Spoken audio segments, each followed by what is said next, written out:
You, John Fitzgerald Kennedy, do solemnly swear. I, John Fitzgerald Kennedy, do solemnly swear. That you will faithfully execute the office of President of the United States. That I will faithfully execute the office of President of the United States. And will, to the best of your ability. And will, to the best of my ability. Preserve, protect, and defend the Constitution of the United States. Preserve, protect, and defend the Constitution of the United States. So help you God. So help me God.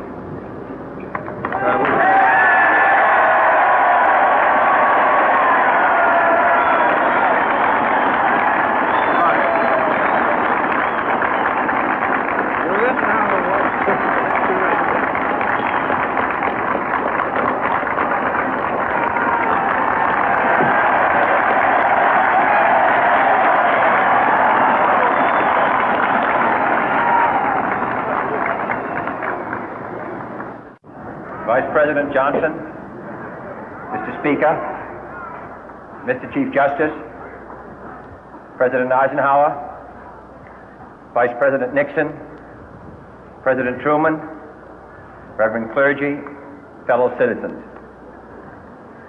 We observe today not a victory of party, but a celebration of freedom, symbolizing an end as well as a beginning, signifying renewal as well as change. For I have sworn before you and Almighty God the same solemn oath our forebears prescribed nearly a century and 3/4 ago. The world is very different now, for man holds in his mortal hands the power to abolish all forms of human poverty and all forms of human life. And yet the same revolutionary beliefs for which our forebears fought are still at issue around the globe. The belief that the rights of man come not from the generosity of the state, but from the hand of God. We dare not forget today that we are the heirs of that first revolution. Let the word go forth from this time and place to friend and foe alike that the torch has been passed to a new generation of Americans born in this century, tempered by war, disciplined by a hard and bitter peace, proud of our ancient heritage, and unwilling to witness or permit the slow undoing of those human rights to which this nation has always been committed and to which we are committed today at home and around the world.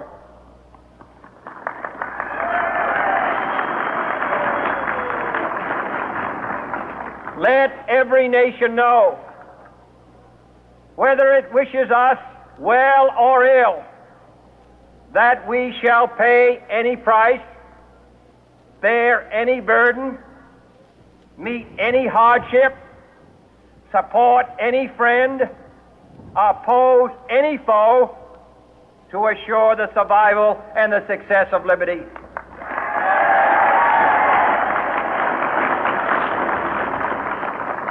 This much we pledge and more. To those old allies whose cultural and spiritual origins we share, we pledge the loyalty of faithful friends. United, there is little we cannot do in a host of cooperative ventures. Divided, there is little we can do, for we dare not meet a powerful challenge at odds and split asunder. To those new states whom we welcome to the ranks of the free, we pledge our word that one form of colonial control shall not have passed away merely to be replaced by a far more iron tyranny. We shall not always expect to find them supporting our view, but we shall always hope to find them strongly supporting their own freedom, and to remember that in the past, those who foolishly sought power by riding the back of the tiger ended up inside.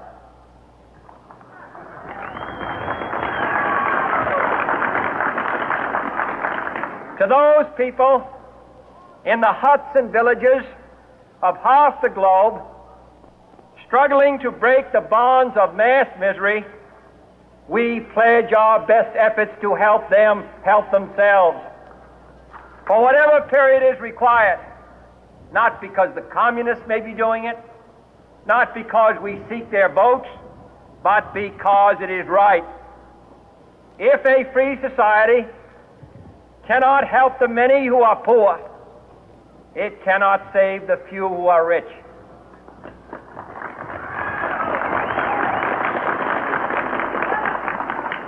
To our sister republics south of our border, we offer a special pledge to convert our good words into good deeds, in a new alliance for progress, to assist free men and free governments in casting off the chains of poverty. But this peaceful revolution of hope cannot become the prey of hostile powers. Let all our neighbors know that we shall join with them to oppose aggression or subversion anywhere in the Americas.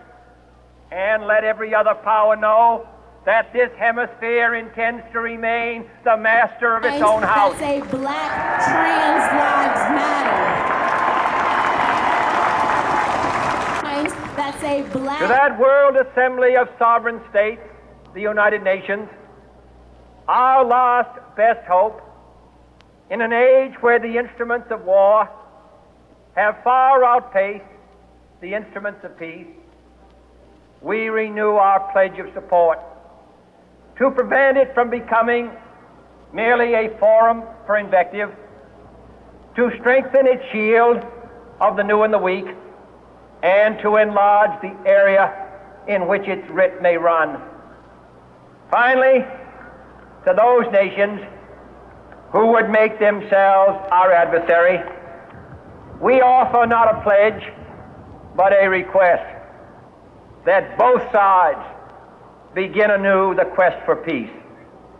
Before the dark powers of destruction, unleashed by science, engulf all humanity in planned or accidental self-destruction, we dare not tempt them with weakness, for only when our arms are sufficient beyond doubt can we be certain beyond doubt that they will never be employed. But neither can two great and powerful groups of nations take comfort from our present course, both sides overburdened by the cost of modern weapons, both rightly alarmed by the steady spread of the deadly atom, yet both racing to alter that uncertain balance of terror that stays the hand of mankind's final war. So let us begin anew, remembering on both sides that civility is not a sign of weakness, and sincerity is always subject to proof. Let us never negotiate out of fear, but let us never fear to negotiate.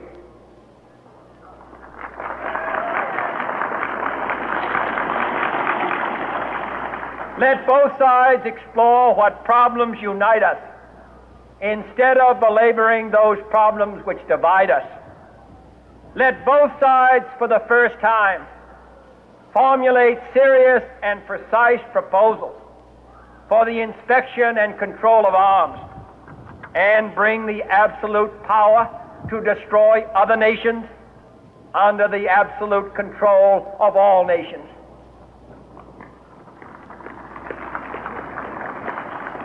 Let both sides seek to invoke the wonders of science instead of its terrors. Together, let us explore the stars, conquer the deserts, eradicate disease, tap the ocean depth, and encourage the arts and commerce. Let both sides unite to heed in all corners of the earth the command of Isaiah to undo the heavy burden and let the oppressed go free. And if a beachhead of cooperation may push back the jungle of suspicion, let both sides join in creating a new endeavor, not a new balance of power, but a new world of law, where the strong are just and the weak secure and the peace preserved. All this will not be finished in the first 100 days, nor will it be finished in the first 1,000 days, nor in the life of this administration, nor even perhaps in our lifetime on this planet. But let us begin.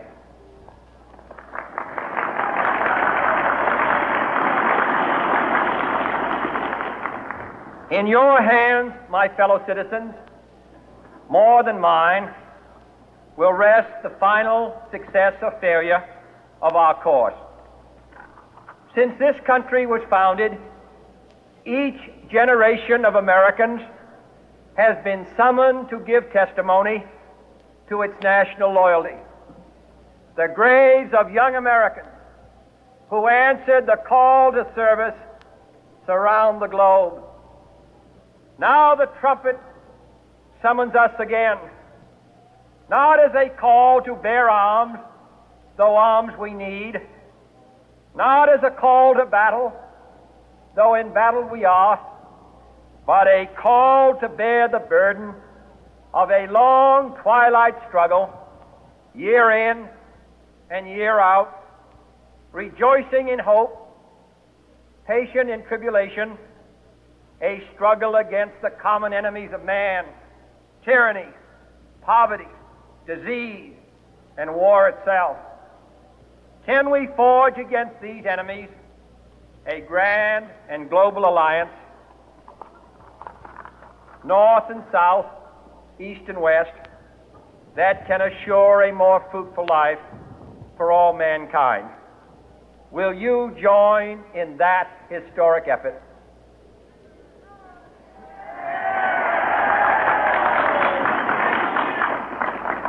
In the long history of the world, only a few generations have been granted the role of defending freedom in its hour of maximum danger.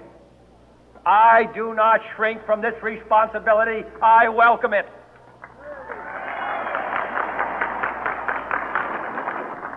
I do not believe that any of us would exchange places with any other people or any other generation.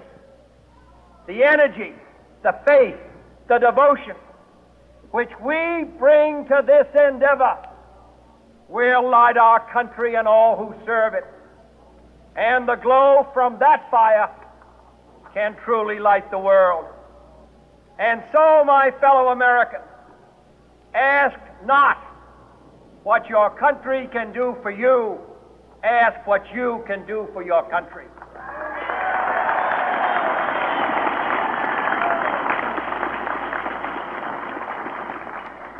My fellow citizens of the world, ask not what America will do for you, but what together we can do for the freedom of man.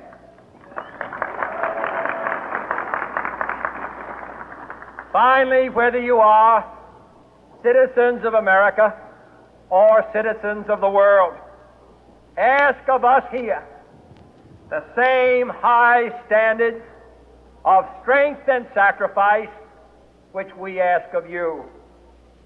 With a good conscience, our only sure reward, with history the final judge of our deeds, let us go forth to lead the land we love, asking His blessing and His help, but knowing that here on earth, God's work must truly be our own.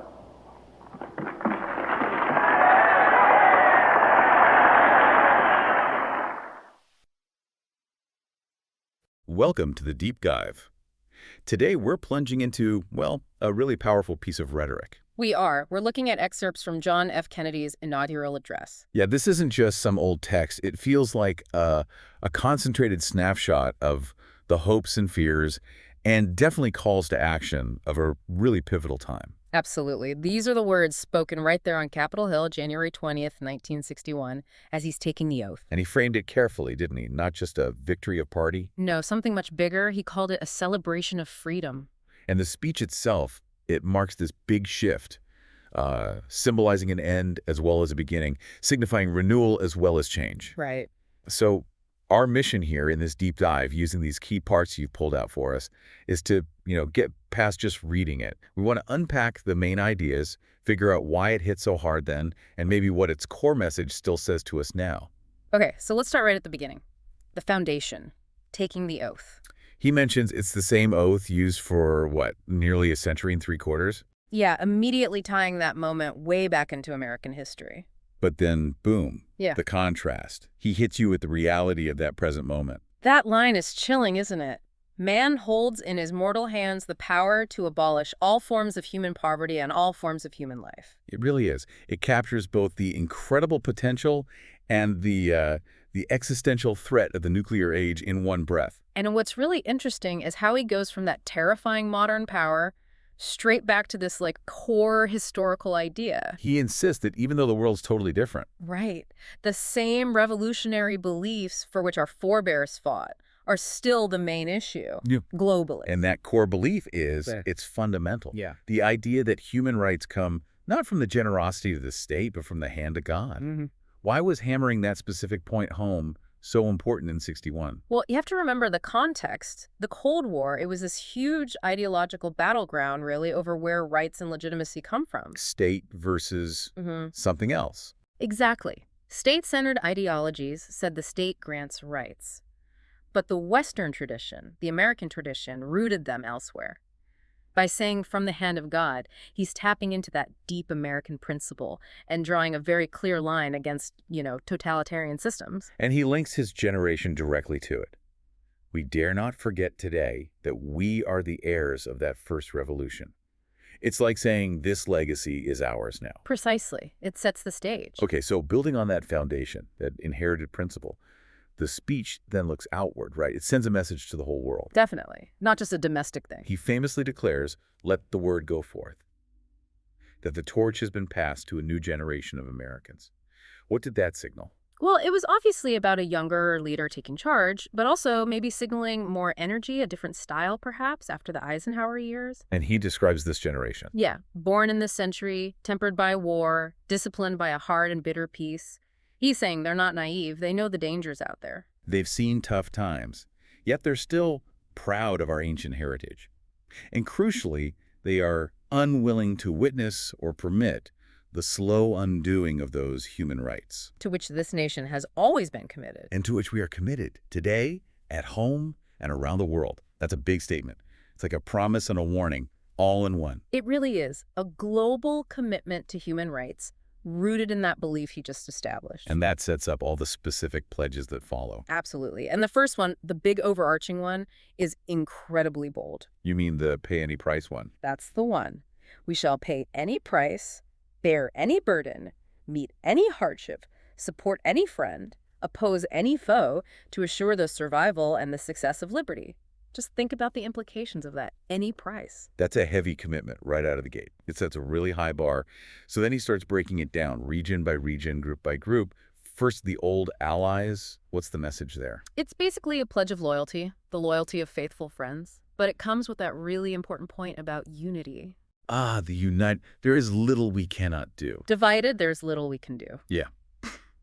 It's pragmatic, born from experience. Facing global threats needed a strong, united front. Then he shifts to the new states, the ones gaining independence. Decolonization was happening all over. Right, a major global shift. What does he promise them? He pledges that their new freedom won't just be swapped for a far more iron tyranny. That's a direct nod to the fear of falling under, say, Soviet influence. It's a specific reassurance against communism, basically. Pretty much. But he also sets a kind of nuanced expectation. He says, We shall not always expect to find them supporting our view. Right, not demanding agreement on everything. But we shall always hope to find them strongly supporting their own freedom. So it's about shared values, hopefully, not blind allegiance. And then there's that warning, that vivid metaphor. Those who foolishly sought power by riding the back of the tiger ended up inside. What's the tiger? Oh, that's clearly about aligning with dangerous ideologies, like communism or other extremes, just to grab power. It's a warning saying, be careful, that path will consume you, based on, recent history. Okay. Next, he talks to the people in the huts and villages of half the globe, those struggling with poverty, the developing world. Yes, a huge focus. He pledges our best efforts to help themselves for as long as it takes. But the reason he gives is really striking, especially for the Cold War era. It is. He explicitly says it's not because the communists may be doing it, not because we seek their votes, but simply because it is right, framing aid as a moral duty. Exactly. Not just a strategic chess move. And he follows that with that powerful line, if a free society cannot help the many who are poor, it cannot save the few who are rich. Wow. That connects global poverty directly to the stability and even the self-interest of wealthier nations. It implies that ignoring mass suffering eventually undermines everyone. Makes sense. Then, turning closer to home, our sister republic, south of our border, Latin America, he offers a special pledge. And this introduces something concrete, the Alliance for Progress. What was that intended to be? The idea was to turn good words into good deeds, helping Latin American nations develop economically, strengthen democracy, and fight poverty. Partly, yes, as a counter to Castro's Cuba and Soviet influence. So development and security bundled together. Right, and he pairs it with a firm security promise.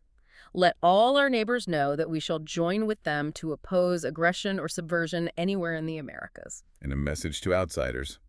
This hemisphere intends to remain the master of its own house. Pretty clear statement of regional dominance almost, or at least sphere of influence. A strong assertion of regional control, yes. Monroe Doctrine echoes, maybe. Finally, in this section, he addresses the UN, the World Assembly of Sovereign States. He calls it our last best hope. Why last best hope? Well, think about it. In the nuclear age, what was the alternative? Unchecked conflict. It was becoming unthinkable. So the UN, despite its flaws, represented the main avenue for peaceful resolution. And he wants to strengthen it. Yes, he renews support with goals. Stop it from being just a place for insults, a forum for invective, make it better at protecting new and weak nations, and generally enlarge the area in which its writ may run.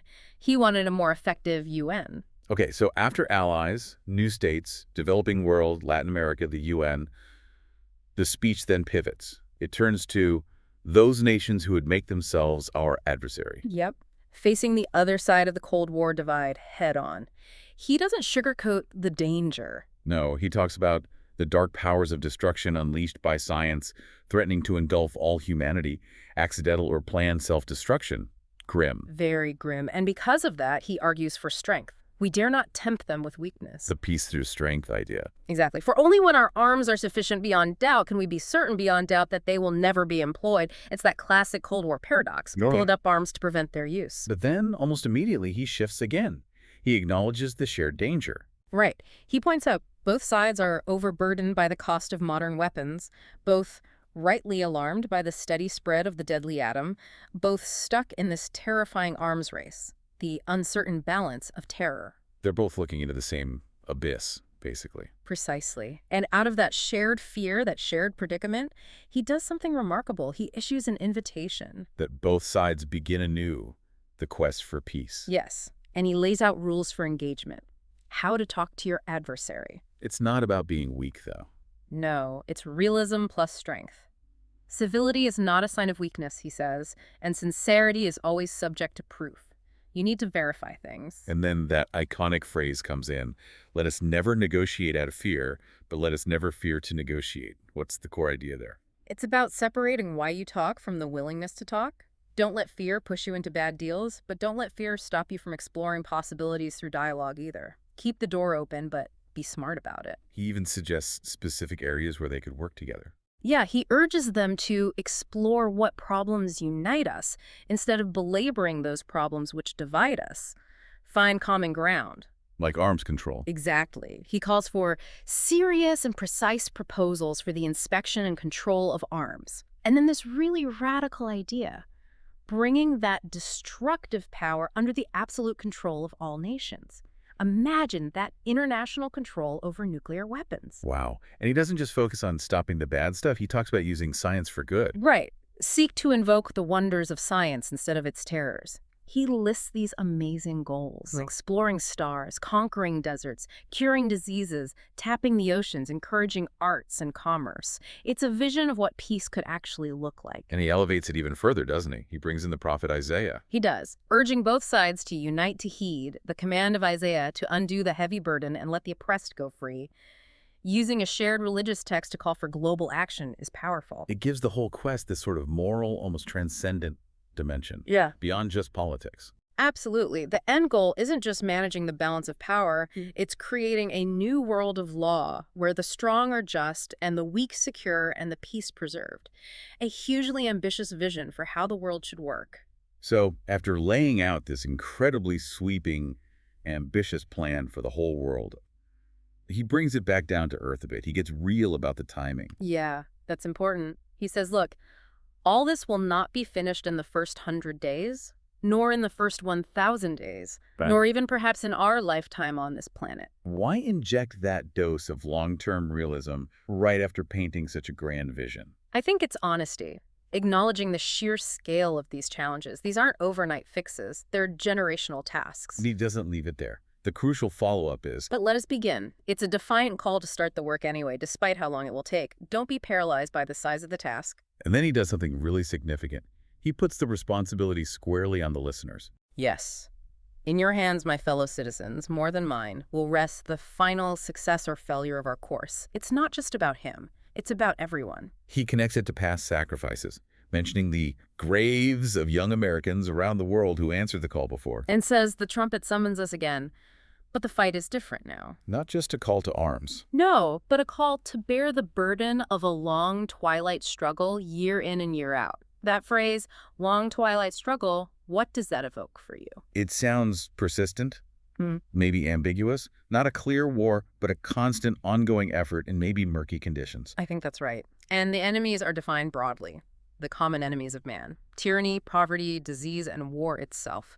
Notice how tyranny is right there alongside poverty and disease, fundamental foes. And he makes it incredibly personal. He asks you, the listener, directly. Can we forge against these enemies a grand and global alliance that can assure a more fruitful life for all mankind? Will you join in that historic effort? It feels like a direct recruitment pitch. He acknowledges how serious the moment is. Only a few generations have been granted the role of defending freedom in its hour of maximum danger. But instead of sounding scared, he embraces it.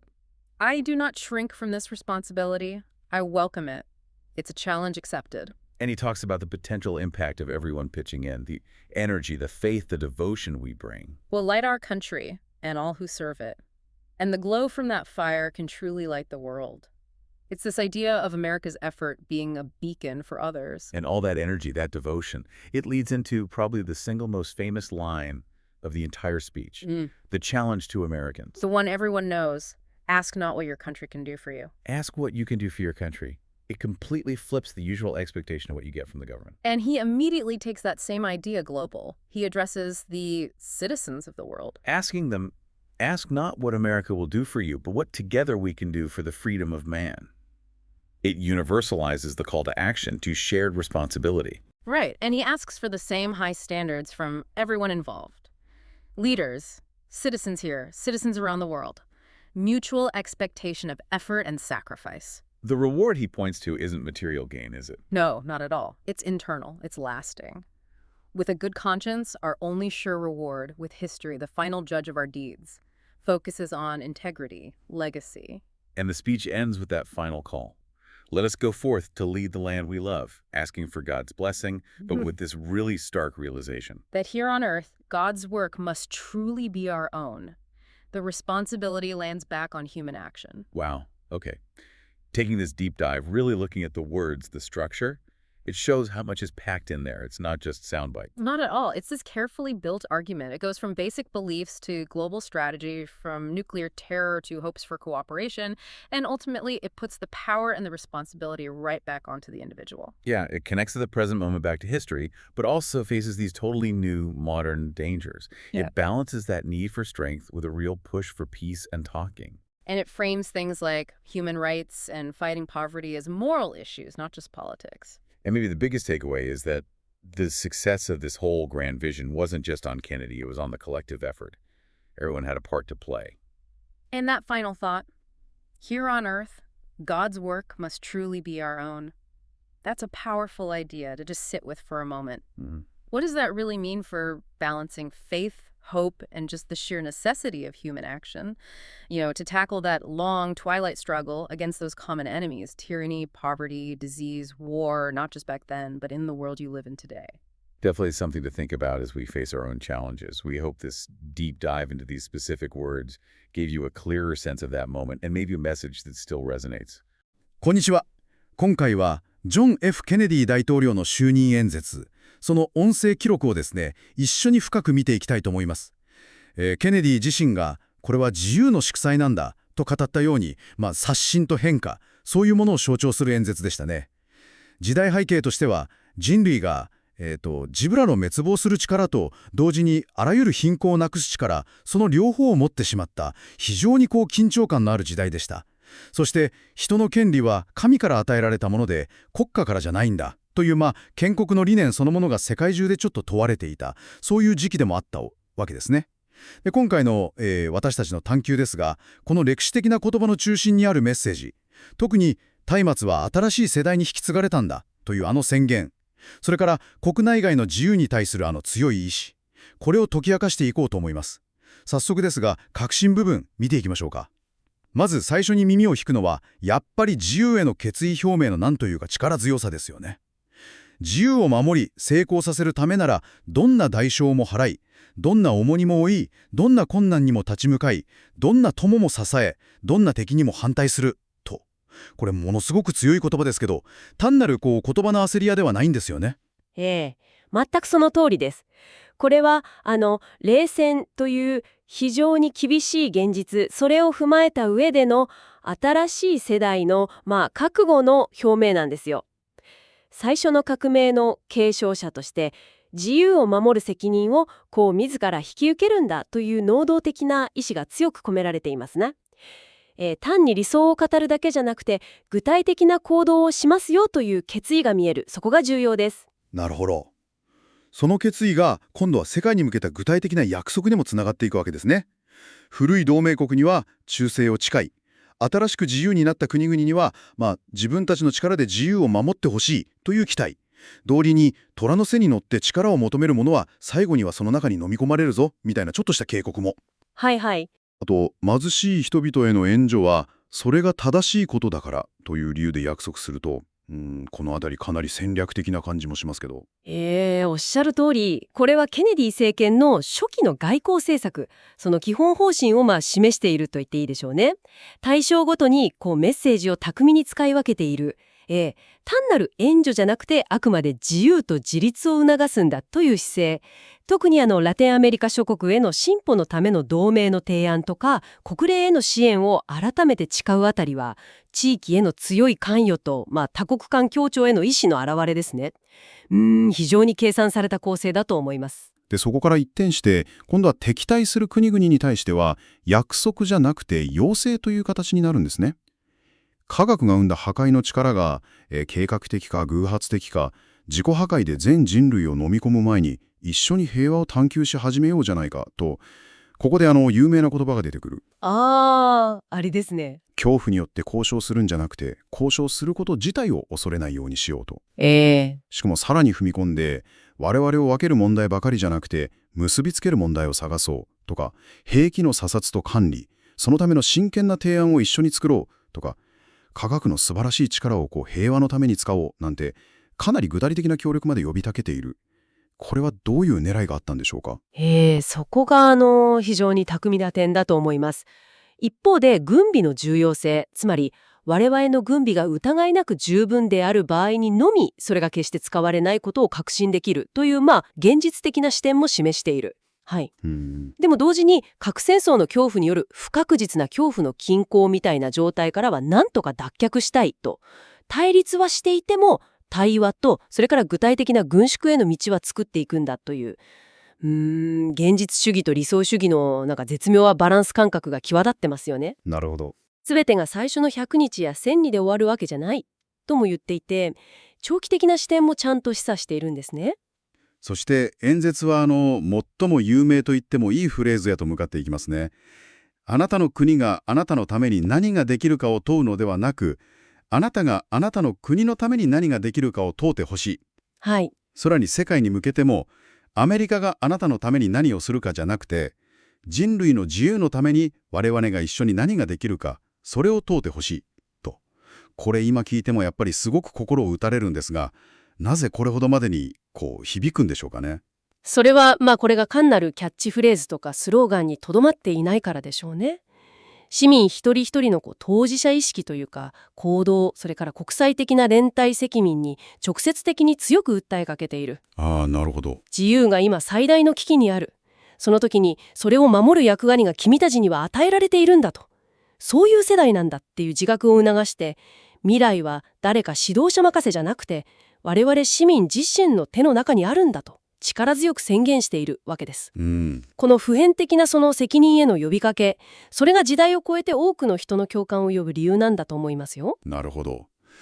ケネディの演説というのは、その冷戦という厳しい現実の中で自由を守ること、世界に関わっていくこと、力と対話で平和を求めること、そして市民一人一人の責任、そういう幾重にも重なったメッセージを新しい世代に投げかけたものだったということですね。